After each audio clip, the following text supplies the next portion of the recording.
মহামান্য যে supreme court, দেশের সুপ্রিম কোর্ট কি বলেছে আমি সেটাও একটু পড়ে শোনাচ্ছি।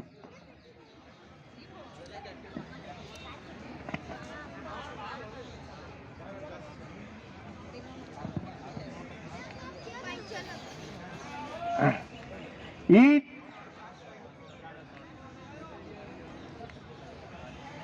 could thus be seen that this court has held that document of the pre-constitution period showing the caste of the applicant and their ancestor have got the highest probative value.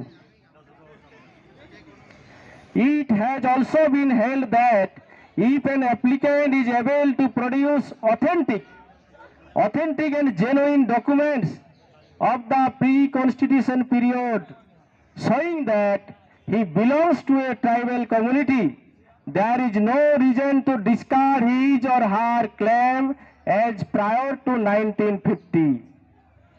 There are no reservation provided to the tribes included in the constitution scheduled tribe order. এখানে আরেকবার আমি পড়ছি দেখুন, বলছে is able to produce authentic and genuine document of the pre-constitution period, যেটা আমাদের হাতে আছে। আমরা 1931 সালের যে প্রিমিটিভ লিস্ট এবং 1913 যে প্রিমিটিভ লিস্ট, সেই লিস্টে আমরা কুর্মি ছোটনাগপুর প্রভিন্সের যে কুর্মি তারা আছে এবং সেইটা মহামান্য সুপ্রিম কোর্ট পরিষ্কারভাবে বলে দিয়েছে যে প্রি কনস্টিটিউশনাল পিরিয়ডের আগে যদি অথেন্টিক কোনো ডকুমেন্ট থাকে, authentic and genuine document of the pre-constitution period showing that he belongs to a tribal community, তারা যদি ট্রাইবাল কমিউনিটি থাকে, there is no reason to discard his or her claim as prior 1950. তাহলে কোনো কারণ থাকবে না তারাকে বাইরে রাখার। তাহলে আজকে যদি কেন্দ্র সরকার আমাদের এই সুপ্রিম কোর্টের জাজমেন্টটাকে যদি না মানে, তাহলে এটা একটা কোর্ট অবমাননা করা সামিল হবে। তো তাই আমরা এই সুপ্রিম কোর্টের এই যে রায়, সেই রায়টাকে আমরা কেন্দ্রীয় সরকারের কাছে দাবি রাখছি, আবেদন করছি যে এই রায়টাকে আপনারা মান্যতা দিয়ে আমাদের কুর্মী কমিউনিটিকে এই আগামী যে শীতকালীন যে অধিবেশন, সেই অধিবেশনে আমরাকে বিল নিয়ে আসে আমরাকে অন্তর্ভুক্ত করুন। আর না হলে কি আমরাও কিন্তু জনমত তৈরি করছি।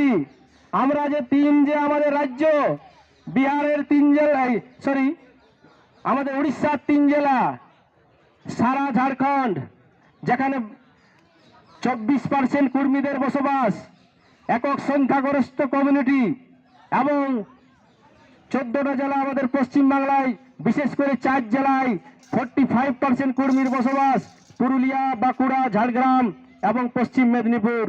এই এলাকাগুলা যদি ধরি, এখানে 14টা এমপির এলাকা। কটা? 14টা এমপির এলাকা।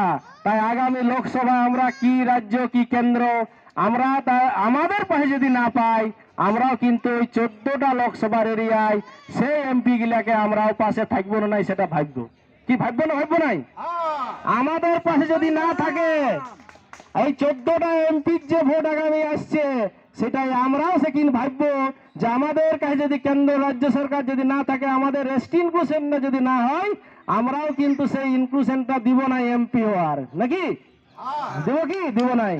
তো সেইটাই আমরা দাবি রাখছি যে ওই 14টা এমপি সিটের দিকে ভাইলে রেখে আপনারা বিচার করুন এবং আগামী শীতকালীন অধিবেশনে আমাদের বিল নিয়ে আসুন। আমরাও নিশ্চয়ই আপনাদের পাশে থাকবো। কুর্মীর পাশে যে থাকবে, কুর্মীরাও তাদের পাশে থাকবে, কারণ আমাদের নেচারটা আছে আদিবাসী। আমরা আদিবাসী, আমাদের পরিচিতিতে চাই, আমাদের সুযোগ সুবিধার দরকার নাই। ভারত সরকার যদি রিজার্ভেশন হাটান দেয়, আজকে আমি পড়ে শুনলাম সুপ্রিম কোর্টে বলেছে যে 50-এর আগে there are no reservation provided to the tribes included in the constitution scheduled tribe order.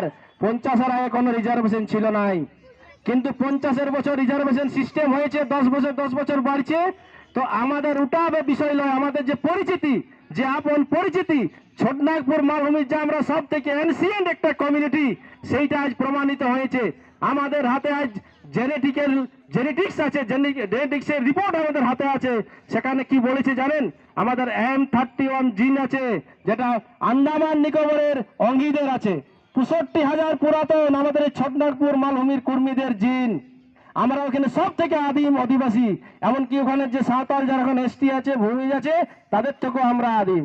কারণ তার প্রমাণ হিসাবে ওই ছোটনাগপুর যে জায়গা, সেই জায়গার সমস্ত বেশিরভাগ 90% জায়গার নাম কুড়মালি ভাষা, যেটা আমাদের মাতৃভাষা, সেই মাতৃভাষায় আছে। তাহলে এই যে আমাদের আদিবাসিত্ব, আমাদের দাবি এই আদিবাসিত্ব, আমাদের রিজার্ভেশনের দাবি আমাদের পরে আসবে। আমাদের পরিচিতি যে ছোটনাগপুরের আদিম অধিবাসী কুর্মী, সেই পরিচিতিটা আমাদের দিতে হবে। এই দাবি আমরা আবেদন আমরা প্রধানমন্ত্রী এবং স্বরাষ্ট্রমন্ত্রী এবং ট্রাইবাল মিনিস্টার, আমরা 3 বিভাগকে এবং 3 বিভাগের মন্ত্রীকে আমরা বলছি। এবং আরেকটা যে বিষয়, আরজিআই এর কিছু কমেন্ট আমাদের পশ্চিমবাংলার জন্য পাঠাচ্ছে, জেলাকে আমরা ভুল বলবো।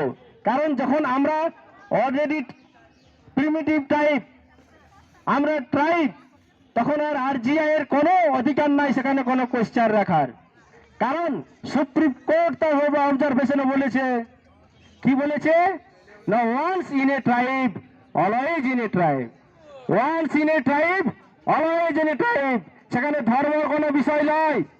আজকে সরকাররা অনেক খ্রিস্টান হয়েছে, আমাদেরও কেউ কেউ হয়েছে, কিন্তু সে কি সে আদিবাসী ছিল যে জায়গাটার আদিবাসিন্দা? আদিবাসী মানে আদিবাসিন্দা একটা নির্দিষ্ট জায়গায় যারা আদিকাল থেকে আছে, তারাই সেই জায়গার আদিবাসী। আজকে গোড্ডা ব্রাহ্মণরা আদিবাসী হলো, আমাদের ঝাড়খণ্ডের তামারিয়া জাতি আদিবাসী হলো। তাহলে আমরা আশা করছি যে এই সরকার যখন শুরু করেছে, নিশ্চয়ই আমাদেরও সেই দাবি পূরণ হবে। আজ অনেকগুলো জাতি আদিবাসী এসটি তালিকায় ইনক্লুডেড অলরেডি হয়ে গেছে। তা আমরা এই সরকার কাছে আশা রাখছি যে আপনারা এই আগামী যে শীতকালীন অধিবেশন, সেই অধিবেশনে আমাদের বিল নিয়ে আসে আমাদের দাবি পূরণ করুন। আজকে আমাদের যে আদিবাসিত্ব, তার যে পশ্চিমবাংলার ক্ষেত্রে একটা বিশেষ কথা আপনারা জানেন যে জাস্টিফিকেশন রিপোর্ট, কিন্তু আপনারা বলুন ভারতবর্ষের সর্বোচ্চ যে সংবিধান এবং ভারতবর্ষের যে সর্বোচ্চ